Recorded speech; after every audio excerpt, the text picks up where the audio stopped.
Hey guys, Morgan here. We have got a special surprise for you today because we wanted to introduce you to our newest LDS Living podcast, This is the Gospel. This is a storytelling podcast with real stories from real people. If you've seen our video series on YouTube by the same name, the style for this podcast is the same, but the stories are expanded. We hope that you enjoy the episode.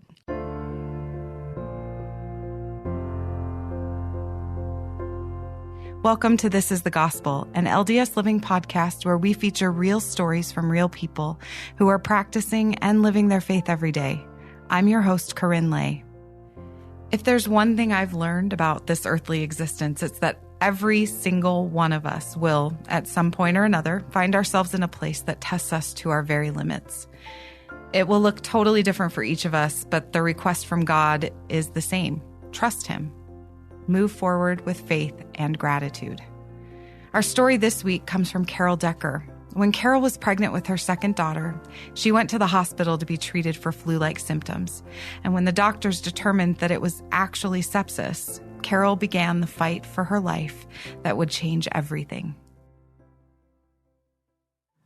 The morning that I woke up with my fever, my oldest daughter was about 1.5 years, and I was about 33 weeks pregnant, and I felt like I had the flu.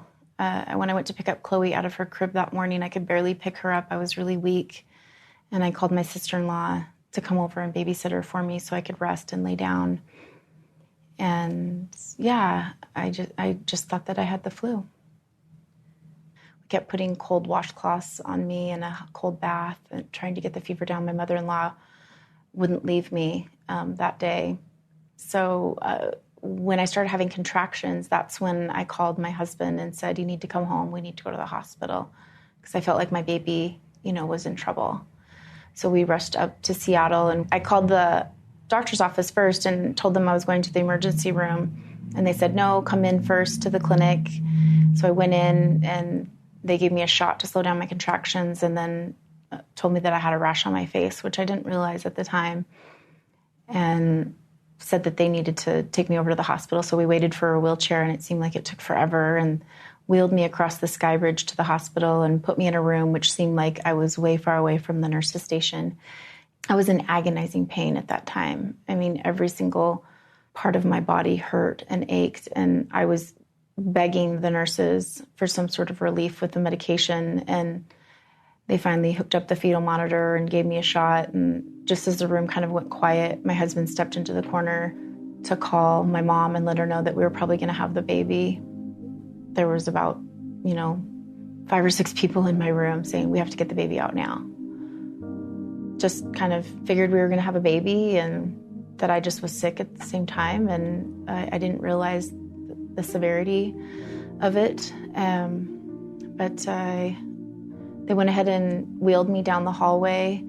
My husband was behind me, and the 2 nurses were beside me in the gurney, and I asked if he could come back with me into the OR room for the emergency C-section, and they said, no, he can't come back with you. And so I turned around and looked at him and kissed him goodbye, and I didn't realize that I wouldn't see my husband's face ever again. That's the last face I saw, was my husband's face and the nurses.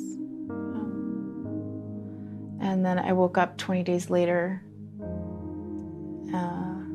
realizing that my whole world had just completely changed.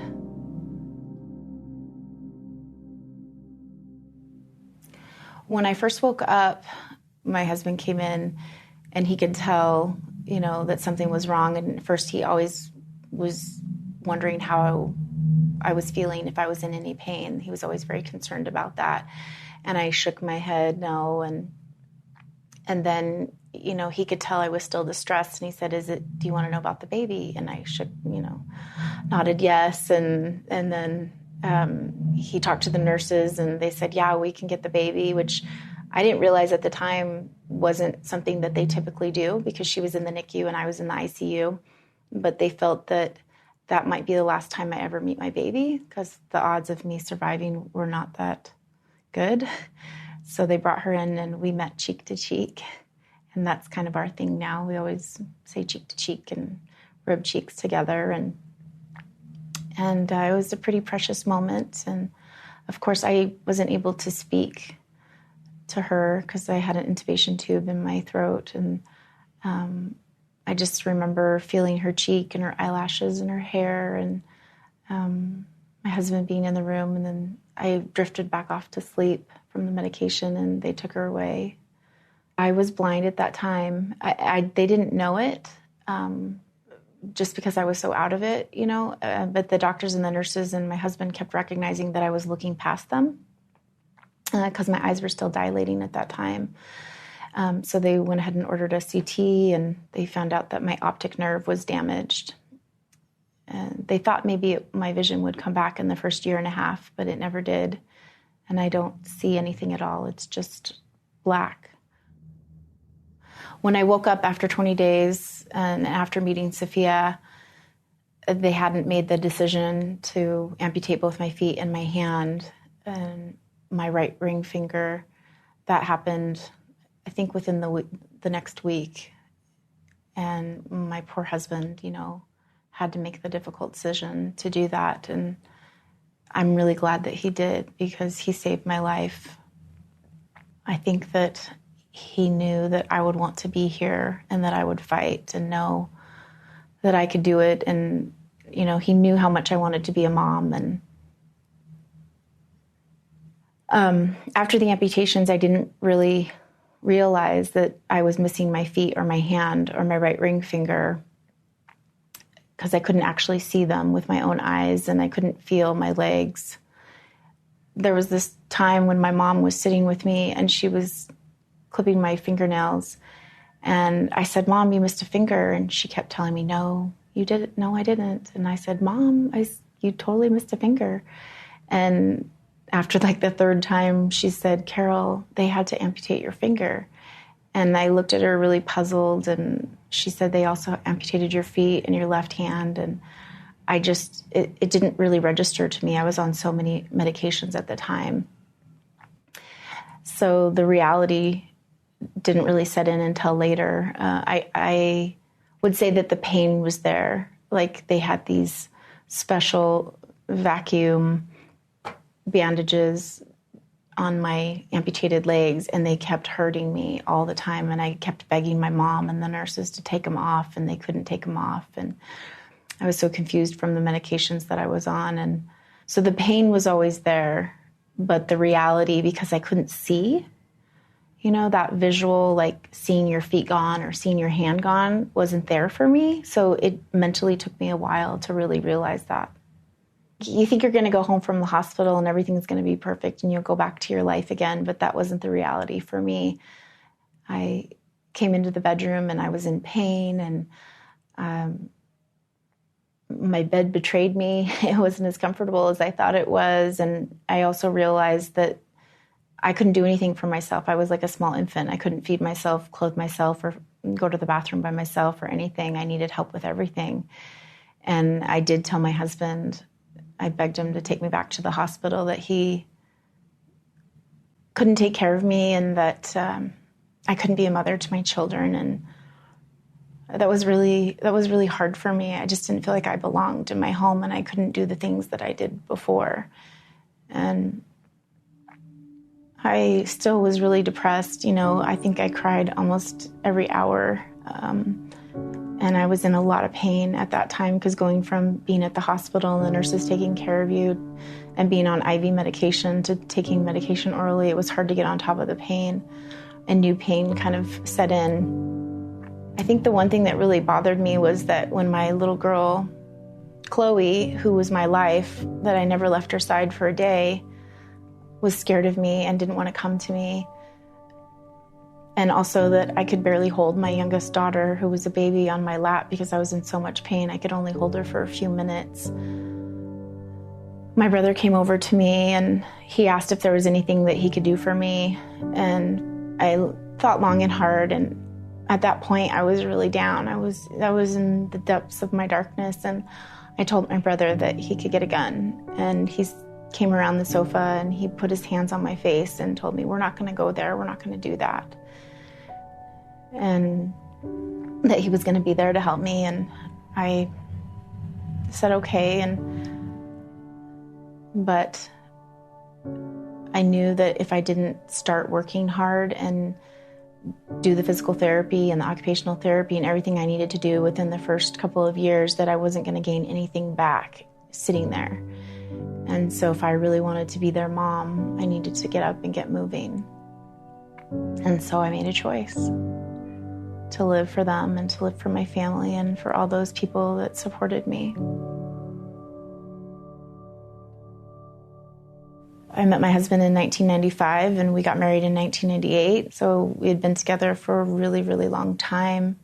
And he's the love of my life. He's my soulmate, and we created this beautiful, life for each other. And I felt that I just didn't want to give up on that my whole life I wanted to be a mother. That was like my dream. And we waited 9 years before we had kids since getting married. And I felt so grateful to be a mom, and I loved every minute of it, to singing songs and reading books at night. And there were so many things in the beginning. When I was in the hospital, I would tell my brother Heath, who was by my side every day, that I was never going to make cookies with my kids again, and I was never going to read them books again, and I wasn't able to do any of that stuff.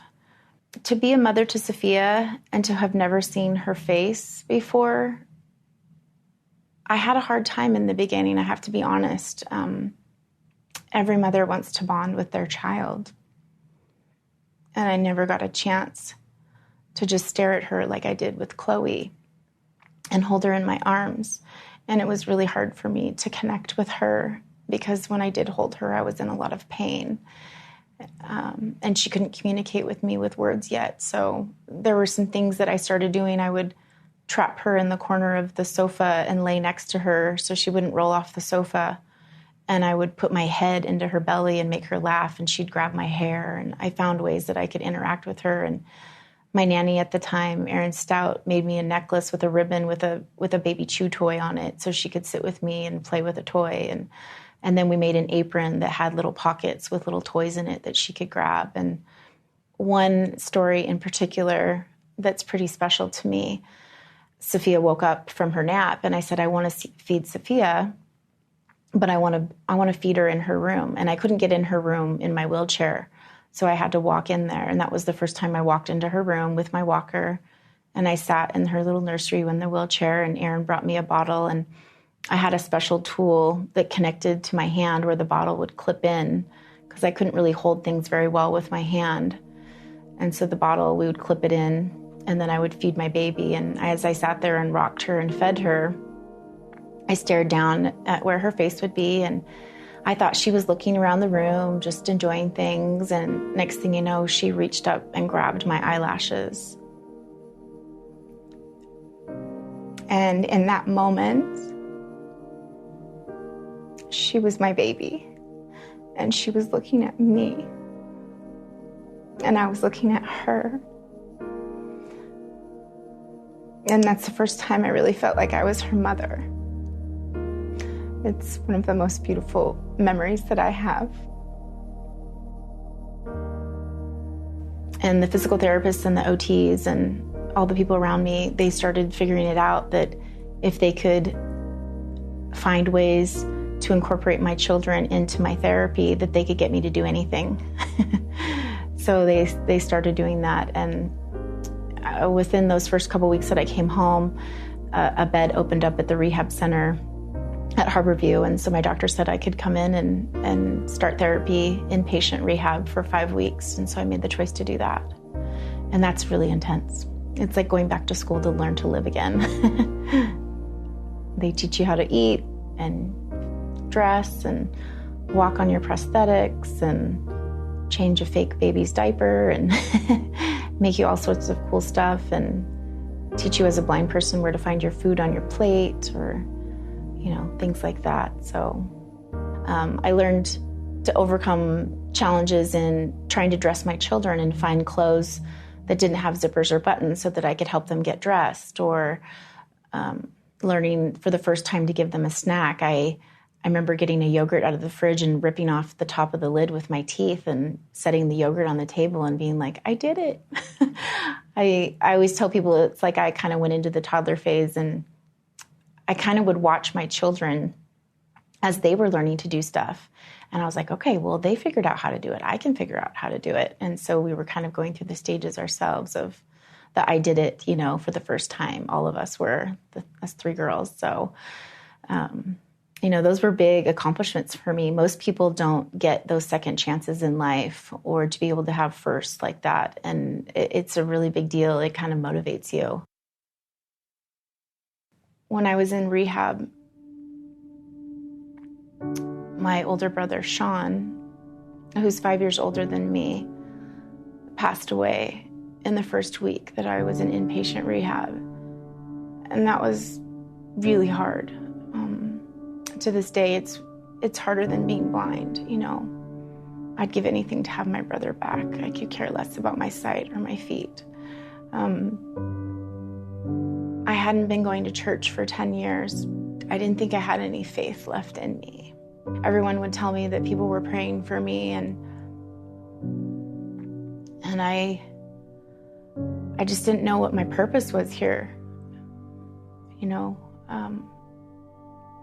How I was ever going to do this and why was I here. But amidst that really dark place of losing my brother, that's when I started asking questions to myself of, why am I here if my brother is gone and my body is broken and I can't do anything for myself right now? What's my reason? And that's the first time I prayed in a long time. I always knew in my heart that God existed and that if I asked him to, that he would watch over me and help me to know what I was supposed to do. And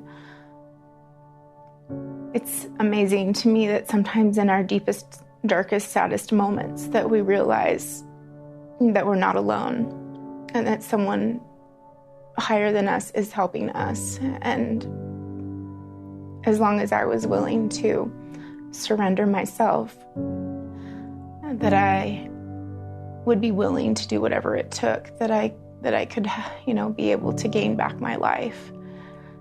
And it didn't happen overnight. It was a long struggle of, still questioning everything. Why did this happen to me? What did I do wrong? How could I have done something different? Or, you just go through these questions constantly. And I can honestly tell you that without the gospel and the principles that it teaches you about faith and humility and hope and forgiveness and love and charity,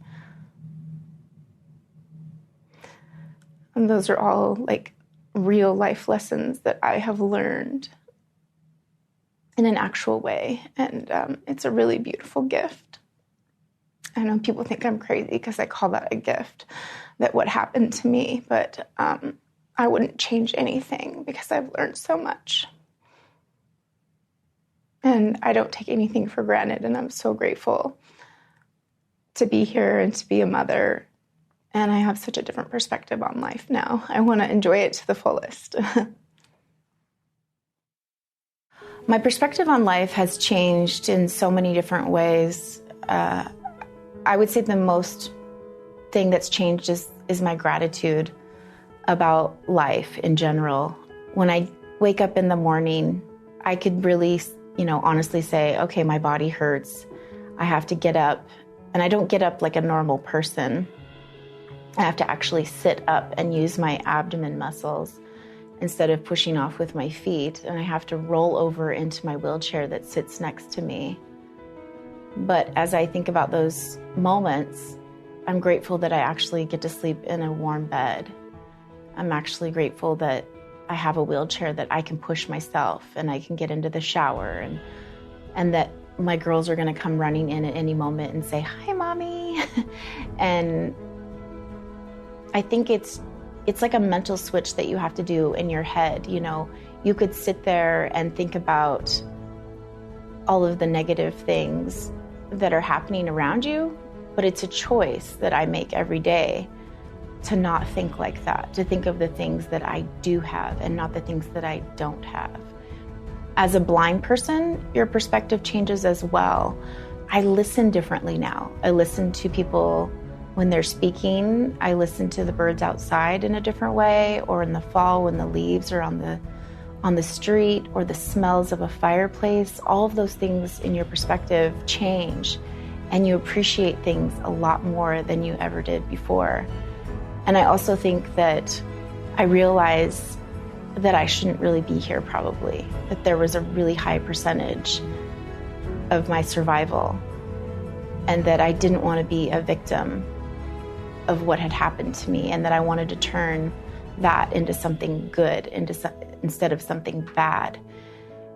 And I wanted to be a survivor. And not only was I a survivor, but I'm also a thriver, because I want to live life to the fullest.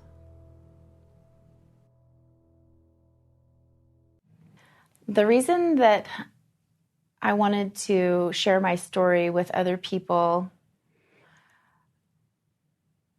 was that when I first came home from the hospital, I was looking for a book on how to do this. And there really wasn't a book on how to, heal from sepsis and be a mom of young children. And I felt like I wasn't going to ever relate with anyone. I didn't know any other moms that were blind, triple amputees, and had multiple skin grafts over their body.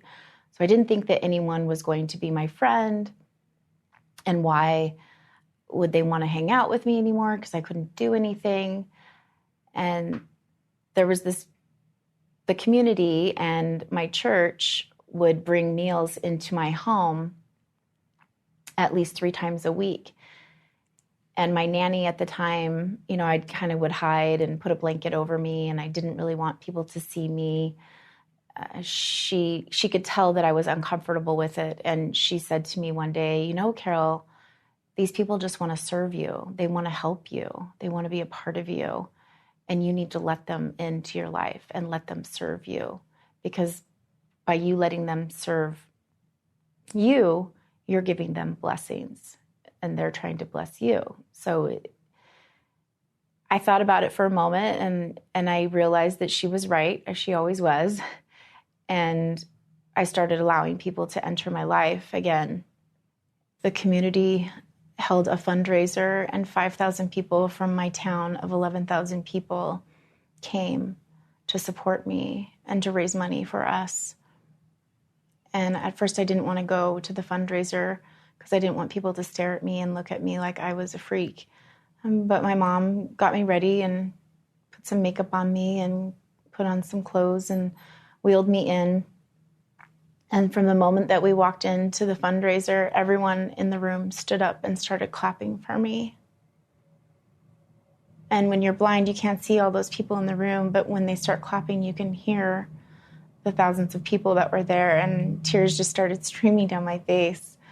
I couldn't believe that all these people were here to help me. And I felt like it was a big cheering section for me, telling me that I could do it. And I couldn't believe that complete strangers would be willing to sacrifice their own time and money to help me and my family.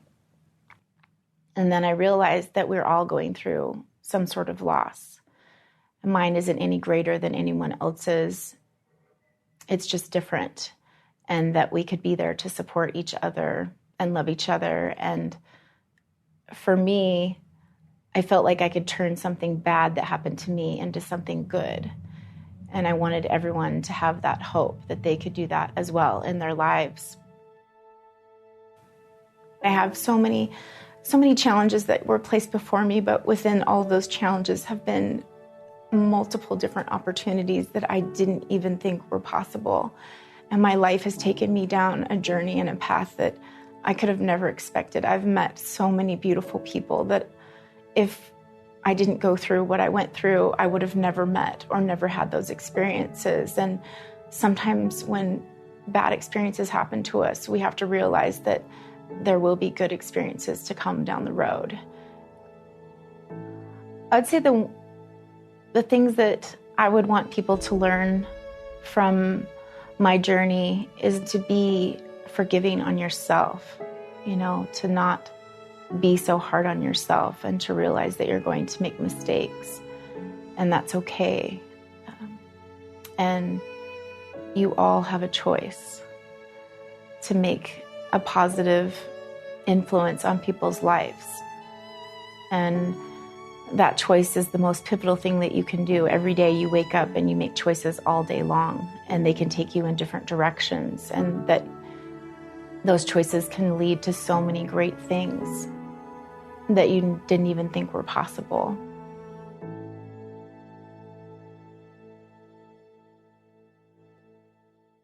What a blessing to be able to recognize the power of our choices. Carol's story inspires me every time I hear it because it's a reminder that it's okay to spend some time being angry and sad about what's lost. But in the end, we believe in a Savior who is the Redeemer of all things. And by choosing to show gratitude for what we have and who we are, we acknowledge that never-ending gift. So, what will you do today to choose gratitude in life? Thanks to Carol Decker for sharing her story and her love for the Savior. To learn more about Carol and some of the amazing things she's able to do despite her challenges, go to our show notes. We'll have a link to Carol's website there.